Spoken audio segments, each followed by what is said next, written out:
So a colleague of mine showed me this tool on d2L. So you open up your class, and if you click assessments, there's a checklist button that I didn't used to know what it does.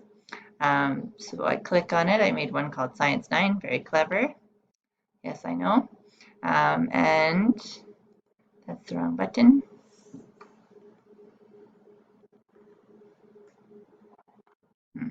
Oh yeah, so there we go. You click on it and you can add items, and that way students can click on them to see what is done and what they're done already. And if you view it as a student,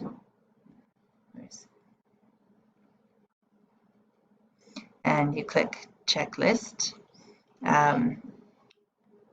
it will tell them what they have and haven't done yet. So they do need to check it off themselves.